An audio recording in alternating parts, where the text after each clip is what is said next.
My wife screamed, "You never support my dreams," about her MLM scheme. I said, "Define support." When I showed her the spreadsheet of every penny she'd lost while I'd been secretly saving us from bankruptcy, support got clarified. I, 37 male, am sitting here looking at divorce papers while my wife Bianca, 35, is at another empowerment conference that costs $500 we don't have. Or rather, she doesn't have, because I've been playing financial defense for 2 years without her knowing. Started about 2 years ago. Bianca got invited to a girls' night that turned out to be a presentation for some wellness MLM. Essential oils, supplements, weight loss teas, the whole package. She came home with stars in her eyes and $300 worth of starter inventory. "Babe, this is it. This is my chance to contribute financially while still being home." We'd been trying for kids. No luck yet. She'd quit her job as a dental hygienist a year prior to focus on our family planning. I supported that decision. My IT consulting business was doing well enough for both of us. The first few months were tolerable. She sold some stuff to friends and family, made maybe $50 after expenses, but then she needed to level up to access better prices. That was another $500. Then there was the special training, the exclusive coaching group, the annual conference. 6 months in, I did the math. She'd spent $3,200, made $380 in sales. "These things take time to build," she said when I gently brought it up. "You have to invest in your business." That's when I started the spreadsheet and the secret savings account. See, Bianca had access to our checking account for household expenses. I couldn't just cut her off. She'd scream financial abuse. So I got creative. Every client payment went into my business account first. I'd transfer our budget to checking. The rest went to savings she didn't know existed. The spreadsheet tracked everything. Money spent on inventory, $8,750. Conference fees, $2,300. Training materials, $1,100. Gas for opportunity meetings, $890. Revenue from sales, $204. Net loss, $11,800. But she didn't know that, because every time a credit card bill came in too high, money magically appeared from my project bonuses. Every time she needed conference fees, I had extra client work. I was literally working 60-hour weeks to fund her delusion and keep us afloat. Last week, everything exploded. She'd signed up for the Platinum Leadership Summit, $2,000 for a 3-day event at some resort. Told me about it after she'd already paid using the credit card. It's an investment in our future. "Bianca, we need to talk about this business." Here we go again. "You never support my dreams." Every other husband at these events is their wife's biggest cheerleader. Tessa's husband even joined as her business partner. Tessa, her upline, the one driving a leased BMW she claimed the company gave her, but actually had to maintain certain sales levels to keep. "Define support," I said, "believing in me, encouraging me, not questioning every business expense like I'm some child." That's when I pulled out my laptop, opened the spreadsheet, turned it toward her. "Support? Like covering $11,800 in losses? Like working overtime to pay for your inventory that's sitting in our garage? Like maintaining a secret emergency fund so we don't lose the house?" She stared at the screen. The color drained from her face. "You've been tracking me? I've been tracking our financial survival. This is financial abuse. You're controlling. I'm preventing bankruptcy." She grabbed her phone, her purse, and headed for the door. "I'm going to Tessa's. When I get back, you better be ready to apologize and support my business properly." That was a week ago. Update 1. The entitlement brigade has arrived in full force. After Bianca stormed off to Tessa's, I figured I'd have some peace to figure out next steps. Nope. Within hours, my phone was blowing up. First, Tessa herself called. This woman who I'd met maybe twice had the audacity to lecture me about supporting female entrepreneurship. "Your wife is building an empire and you're counting pennies like some accountant." I am counting pennies, specifically the 1,000 to 180,000 pennies she's lost. That's not loss, that's investment. You clearly don't understand business. Lady, I run a successful consulting firm. I understand the difference between investment and throwing money into a void. She hung up on me. Then came the group texts. Apparently, Bianca had shared our situation with her MLM family. My phone got added to some group chat called Supporting Our Sister Bianca. The messages were, Something. Stay strong, hun. He'll see your vision soon. Men just don't understand passive income. My husband was the same until I started making six figures. I couldn't help myself. I replied, which one of you is making six figures? Would love to see those tax returns. Instantly kicked from the group. But the real kicker came day 2. Bianca sent me a formal-looking email. Subject line, business proposal for marital investment strategy. I kid you not, she'd created a whole PowerPoint. Slide titles included, Why Traditional Thinking Limits Success, Investment versus Expense Mindset, Projected Returns Year 3 to 5. The projections showed her making $10K a month by year 3. Based on what? Exponential team growth and momentum multiplication. My response was simple. I attached my own documentation. Our actual budget? Credit card statements. The garage inventory list. Literally 68 boxes of unsold product. Screenshots of her upline Tessa's public posts from 3 years ago, making the same income claims. Added one line, projections require data, not dreams. Her response came through Tessa, who texted, Bianca is prepared to make this work with or without you. She's been approved for a business credit card. That's when I knew I had to act fast. Update 2. This is where it gets genuinely insane. First, let me address something. Yes, I should have confronted this earlier. But every time I tried, I got hit with tears, accusations of not believing in her, comparisons to other supportive husbands. I thought I was protecting our marriage by protecting our finances quietly. Clearly, that was wrong. So, about that business credit card. Bianca didn't come home for 3 days, stayed at Tessa's. During that time, she apparently applied for a business credit card using our home address and listing her business income as $5K per month. How do I know? Because I intercepted the approval letter. $15,000 credit limit.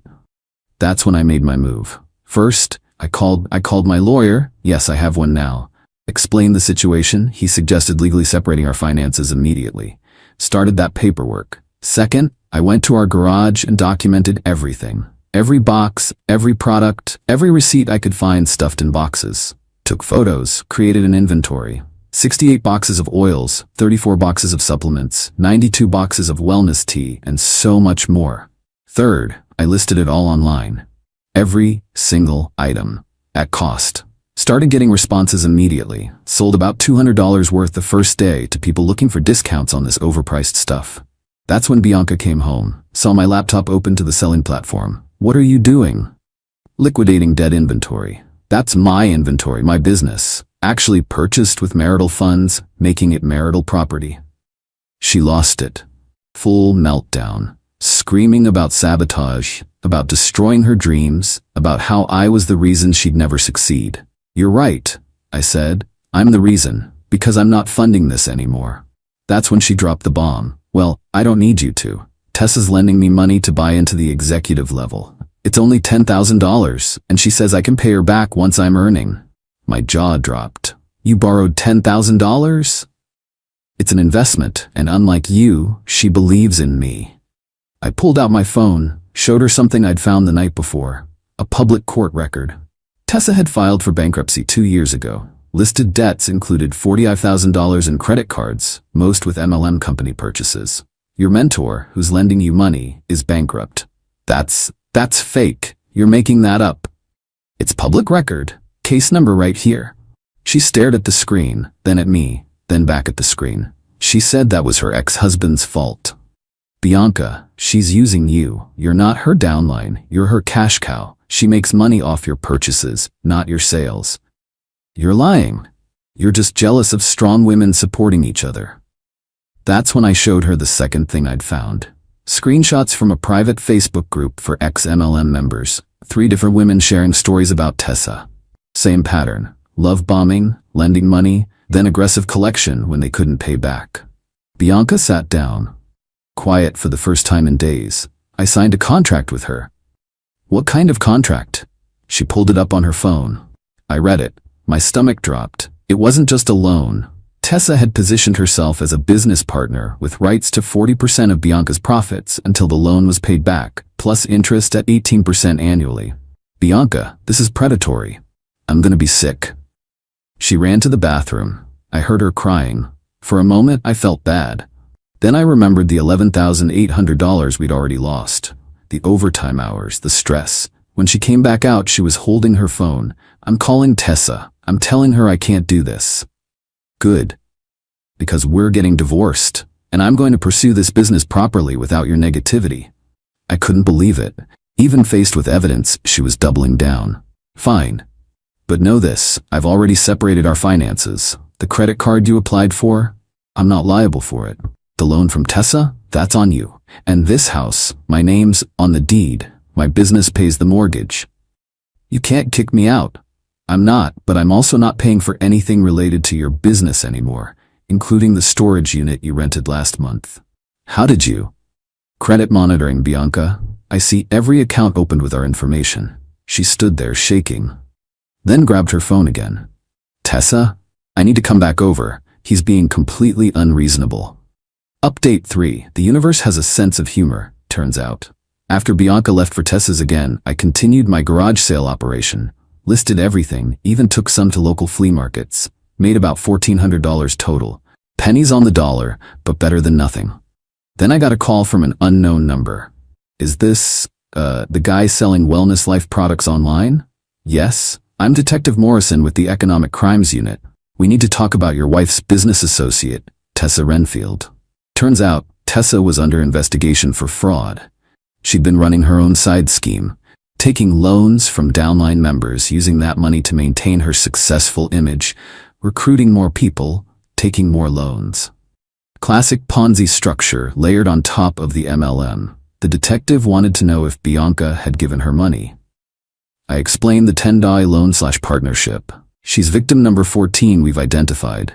Can you provide documentation? I forwarded him everything, including the predatory contract. Meanwhile, Bianca was living at Tessa's, posting constantly on social media about new beginnings and removing toxic people and building my empire without limits. She'd blocked me, but mutual friends kept me updated. Then, 5 days ago, Tessa got arrested. Happened at one of their team meetings. Cops walked in while she was presenting to a room full of recruits. Bianca called me from the police station crying. They took Tessa. They're saying she's a fraud. I need you to come get me. Call an Uber. I maxed out the credit card, the one I just got. I bought inventory for the executive level before Tessa could process my partnership payment. You spent $15,000? I thought I'd make it back quickly at the higher level. Bianca, I'm done. Call your parents. Her parents live 12 hours away. Her dad, Roberto, called me an hour later. What the hell is happening? Bianca's hysterical about some business thing. I emailed him the spreadsheet, the evidence, everything. Long silence. We're coming to get her. This is worse than we thought. You knew? We knew she was selling some products. She said it was going great. Asked us for a small loan last month. We gave her $3,000. So the total damage was even worse than I knew. Roberto and his wife arrived the next day. We had a family meeting. I laid out everything. Total losses, $29,800, including their loan and the maxed credit card. Products in garage, worth maybe $2 if we're lucky. Legal situation, Bianca might need to testify against Tessa. Our marriage, done. Bianca tried one more time. This is just a setback. Every business has challenges. Her mother, quiet until then, exploded. Business, you've been in a cult. This woman brainwashed you into destroying your marriage and your finances. You don't understand. The products work. The system works. You need therapy, Roberto said. And you're coming home with us. Final update. The last month has been educational. Tessa's arrest made local news. Headline, Wellness MLM leader arrested for multi-level fraud scheme.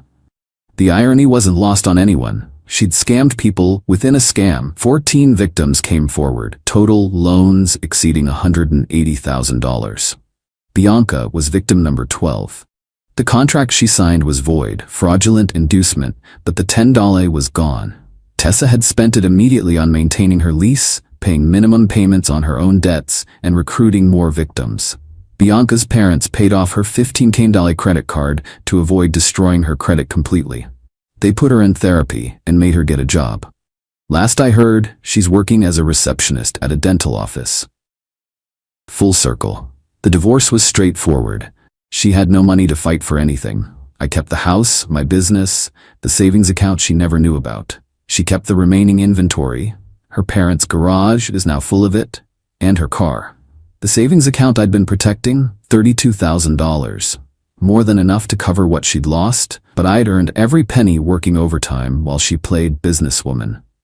But here's the twist that makes this all worth sharing. Last week, I got a LinkedIn message from someone named Diego, said he'd heard about my situation through the news coverage of Tessa's arrest. He ran a YouTube channel about MLM recovery and financial literacy. Wanted to interview me about financial self-defense in relationships. I agreed. Why not? The video went up 3 days ago. How I secretly saved my marriage from MLM bankruptcy and still got divorced. It's at 200K views. The comments are wild. Hundreds of people sharing similar stories. Partners, parents, friends, all dealing with MLM casualties. But the best comment? From someone claiming to be in Bianca's current team. This is Bianca's ex, isn't it? She showed us this video as an example of unsupportive partners. Said we should watch out for dream killers. Then someone Googled the arrest thing. Half the team quit on the spot. Even after everything, she's still in the MLM. Her parents couldn't force her to quit, just to get a real job too. She's apparently telling people I was too controlling, and that's why the business failed. The arrest of her mentor? A misunderstanding. The $30 in losses? Investment that didn't have time to mature. I've had 3 dates with a woman named Carmen since the divorce finalized. She's an accountant. When I told her this story, she said, "Please tell me you have documentation." I showed her the spreadsheet. "That's the sexiest thing I've ever seen," she said. "We're going out again tomorrow." As for Bianca, last week she texted me from a new number. "I know you won't understand, but I'm succeeding now. I've recruited 2 new team members. I'm gonna prove you wrong." I didn't respond, but I did check the court records. Tessa's trial is next month. Bianca's listed as a witness for the prosecution. She'll have to testify about the fraud while still believing in the dream. The cognitive dissonance must be exhausting. My lawyer sent me something interesting yesterday. Apparently, Bianca's been telling people online that I stole her business inventory during the divorce. Some kind of weird rewriting of history where she's the victim of both Tessa and me. Roberto called me about it, apologizing. Said they're at their wits' end. She's living with them, working full-time, but every spare penny goes back into buying products. They can't legally stop her. She's 35 years old. We saved her from bankruptcy, but we can't save her from herself, he said. That's the thing about these schemes. Even when faced with absolute proof, arrests, bankruptcy, divorce, financial ruin, true believers just dig deeper. It's not about money anymore. It's about being right. About the dream being real. The $32,000 I saved? It's my house down payment fund now. Looking at places in a different area. Fresh start. Bianca's executive-level inventory is apparently now worth $50 at retail value, according to her latest social media post. The same inventory that I couldn't sell for more than $1,400. But sure, she's sitting on a gold mine in her parents' garage. The saddest part? She was a good dental hygienist. Made decent money. We had a nice life, but that wasn't enough. She needed to be a boss babe, a CEO, an entrepreneur. Now she's a receptionist living with her parents, spending every penny on a dream that someone else is profiting from. But hey, at least she has support from her business family. Just not from me anymore.